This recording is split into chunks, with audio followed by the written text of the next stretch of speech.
this one's really going to kind of go over kind of some, not really terminology, but some of the software that's available to you. It's not going to talk about how to use it.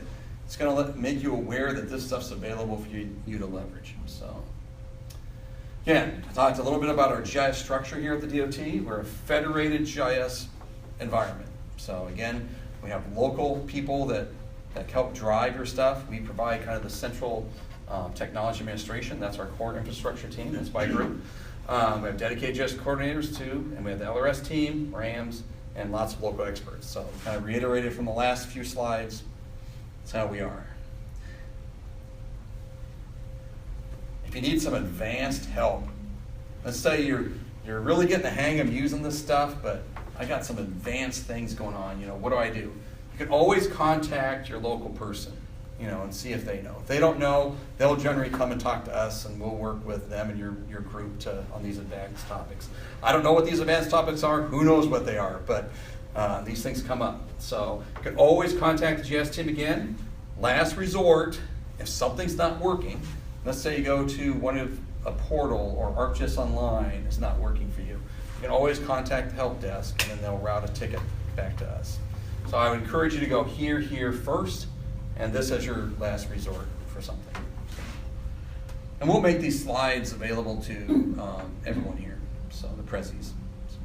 All right, so now we're going to talk about the tools available to you. Now, these are all available to you. You don't need to buy anything. They're just, I'm giving them to you free, right? Like selling OxyClean or something. So,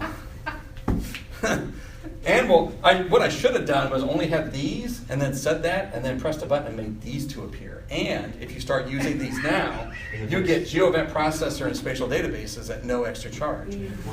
All right, so let's talk about what these things are. You've probably heard some of these terms before, but let's find out what they are. ArcGIS Online, that's really where the department's going with GIS. This is WebGIS all the way. So it's a collaborative WebGIS that allows you to use, create, share maps, scenes, apps, layers, analytics, data. It's online mapping. Everyone at Iowa DOT can have a login to ArcGIS Online and can make your maps, save your maps. Not just that, if you have advanced users in your office, like a Brad, he can create groups that you can then share data to other people. So working with Lee Shepard recently, he has a form where they're doing material inspection in the field on construction. And so they take a sample, they'll use this collector app, they'll put in the information, send it off. Well, apparently the counties and locals also have to send stuff to the labs. Well, they're going to use ArcGIS Online, the permissions in there, in order for the counties and locals to be able to take their samples, get them submitted into the DOT. So this is web at its finest. So this is where everyone should start and get familiar with. On the training site, there's a training video about how to log in. And basically, it's really easy. You just go in, press a button, and use your DOT username and password. So you don't have to remember a separate password or anything. So that's ArcGIS Online. You could also go to iowadot.maps.arcgis.com if you want, and that'll get you to the ArcGIS Online site. And it updates with as your password changes every so Yes. It's federated with your login. So we've been working for a few years to get it federated because we couldn't really roll out ArcGIS Online to the masses because everyone has to remember a different username and password. We got this up and going in January, integrated this stuff, so now the floodgates are open. People are doing wonderful stuff with ArcGIS Online because there's some tools that go along with that you'll find helpful. So, Collector. Has anyone ever heard of Collector? Okay, it's also free. It comes with ArcGIS Online and allows you to collect data on your mobile phone, your tablet, with your ArcGIS Online login. So it allows you to collect data easily. You create these little collection forms on here, and you can even go offline. If you're going to go to a place you're not going to have cell service, you can download the imagery, the map, the data from that area. Go make changes or add stuff to it. When you get back to cell coverage, you can push that data back up. So Brad's actually using this, I think, with the sign inventory system, using Collector. So traffic safety is actually using it with the sign inventory system. So, and then you can get professional grade accuracy if you hook in certain types of equipment to your stuff and everything. So There's kind of the URL if you want to read some of the documentation on Collector. Does anyone remember who kind of our on-site Collector experts are in some of my previous slides? Like Sean? Sean. Okay. Who else? Brad. Brad was one. Yeah. Yeah. And who was our kind of newcomer? Lee. Yep. Derek Peck also was one. So yeah. So you got one in your office, right? You're in traffic and safety, right? Yeah. Okay. Yeah, you got one right there. He can get you going. So if you need an enterprise database with that in order to store your stuff, so it gets back to one of our databases, then Brad will work with us. We'll set some things up and go from there. All right. So that's Collector. So you're already using it. Now there's another thing called Survey 123. It allows you to create a form to ask questions. So it's like if you want to go and survey something. I'm going to stop at your house, knock on your door, and ask you what kind of pizza you like.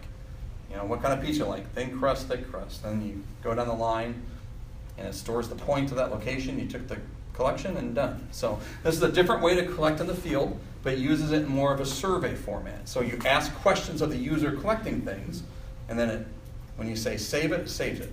So you could use this for, I don't know, let's make something up. Let's say you're collecting locations of trees. This is totally off the cuff. Collection of trees. You can have this say, you're standing at the tree, what type of tree is it? Give you a pull down. You know, if it turns out if it's an ash tree, does it show a sign of disease or anything? And then ask you questions. So that's what it does. So Lee is probably our resident expert really on this. This is what he's using for the 159 form or whatever he's doing with the inspection stuff and everything. So this is a great tool. It's free. You can go and make your own stuff, do things. So, all right. Anyone ever heard of FME? Okay, FME. Oh, have you heard about it? Yeah. All right. So it's Feature Manipulation Engine. It's a piece of software we have here that's kind of an unknown piece of software that is one of the greatest pieces of software ever known to man. So what FME does is does what it calls ETL, extract, translate, and load. Really, it takes 400 different formats of data or things, CAD files, Excel spreadsheets, Word documents, it doesn't matter, databases. It pulls the data in, you can do stuff with it, and then push it out as something else. So you can take like an Excel spreadsheet, bring it into FME, and put it out as or push it into a database. You don't have to write any code, do anything. You basically just add a reader, a writer, and then you put transformers in the middle. I think we're having a FME flash session. So a week from today, we have an overview of FME and what it can do and how to use it. Well, not how to use it, but just what it can do. Then the next flash training, a week after that, is how to use it, and we do a couple demos. So that's FME. This is something that I think a lot of people that have to move data around and convert data to different formats, this is the software for you. Now, so you can go to safe.com, and there's lots of great training videos in there. Go through their instructions. All you have to do is get a hold of Tom Sampson on my team, and he can get it installed for you. The only limitation on FME is that we have like 12 desktop licenses that are concurrent for everyone. We're starting to hit that limit, but that's okay.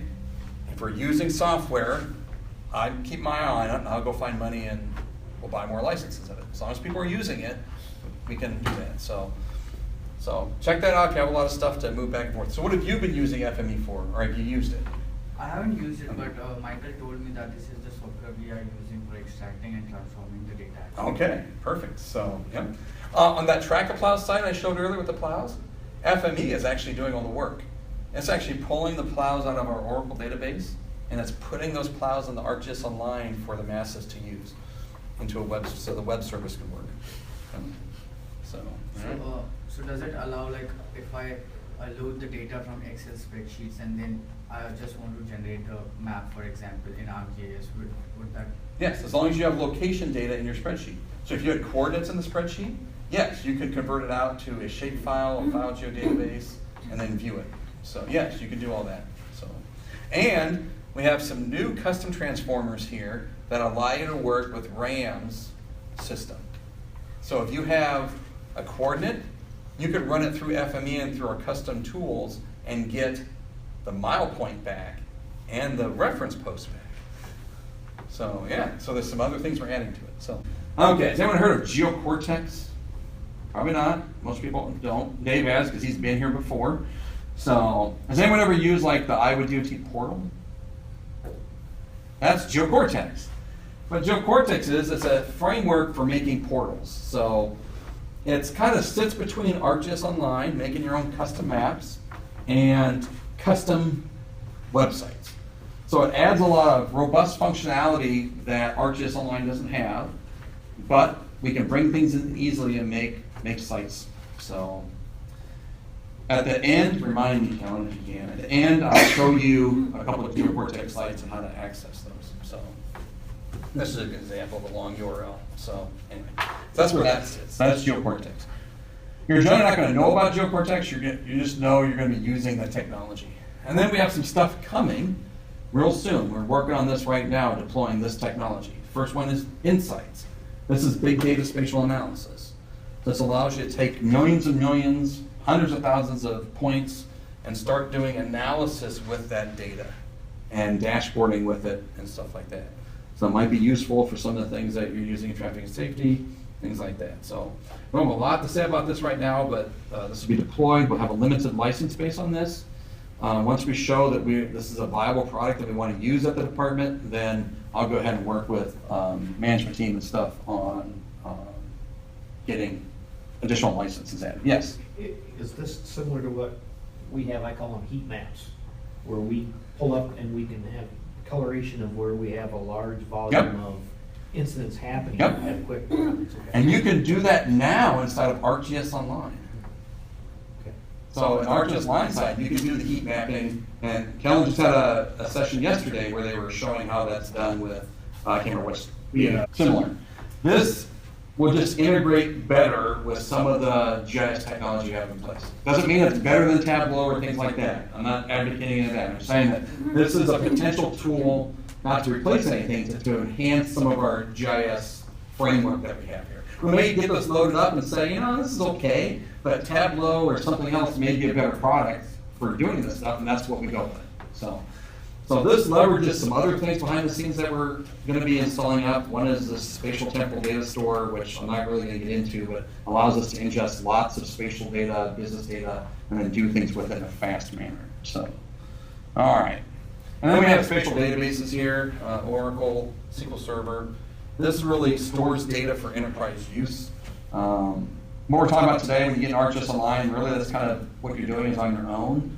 But like with Brad, like with the signs, he has, we have a Oracle spatial database in the background that we're maintaining for him. And then when they go out in the field and collect, it writes it back to this database. So if you're reading the REST service from this database, you get the updates in real time. So if a sign changes, you're going to see the sign change on your portal or your map at that instant. So those are the spatial databases that we have on site right now. We're getting close here. So you want to know where data is? You might want to take a picture of this one. So you use WebGIS to access data. I'll also send it out at the end of the presentation in an email to you guys. So our REST services are gis.iowdot.gov/public and gis.iowdot.gov/private. What you'll find is the public one is everything available to the public. There's lots of stuff out there. The private stuff is stuff we use internally at the DOT.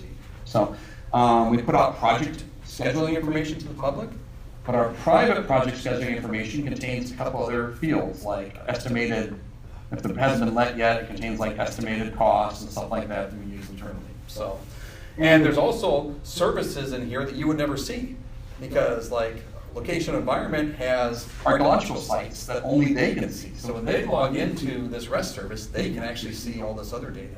So you can log it down to the office or individual level if you need to. So if you have sensitive data in traffic and safety, only your office wants to look at or needs, we can sure make that happen. So, and if WebGIS does not meet your needs, then you can point to the spatial warehouse. So I'm not going to, that's just pointing to the database directly. I'm not going to really get into that today, but the option is available if you want it. This is how we used to do everything, but as we've gone to WebGIS, this is how we want people to connect. So if you can't remember anything from today, just remember HTTPS iowdot.gov/GIS, and that will get you to our GIS page. So, All right, members. I probably should take this slide out, but one of the reasons why we're doing these 101s and 102s is making an investment in training. That one of the things we've identified over the last couple of years is that we have some GIS illiteracy here at the department. And we need to get everyone up to a kind of a common minimum level so they understand who does what things are available to you so you can be successful. And so that's part of the reason why we made this training portal too, to give you access to training so you can, be successful. We're here to help you. So if you run into something, or you've got questions, always hit us up and talk to us so we can give you a hand. A lot of times we're not going to do things for you.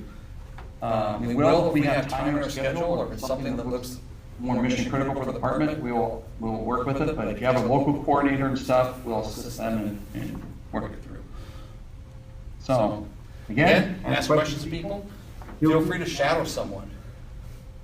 I have no problem if someone wants to learn a little bit more GIS and wants to sit down in my office, our office downstairs in the basement in Northwest Wing, literally right below us, 2 floors. If somebody wants to come over and sit down and know a little more and see what you do, I'd love to have people come over and sit for 2 or 3 days. Just see what we do. We can help them with their project. They can sit right there and listen to all the goofy stuff that goes on.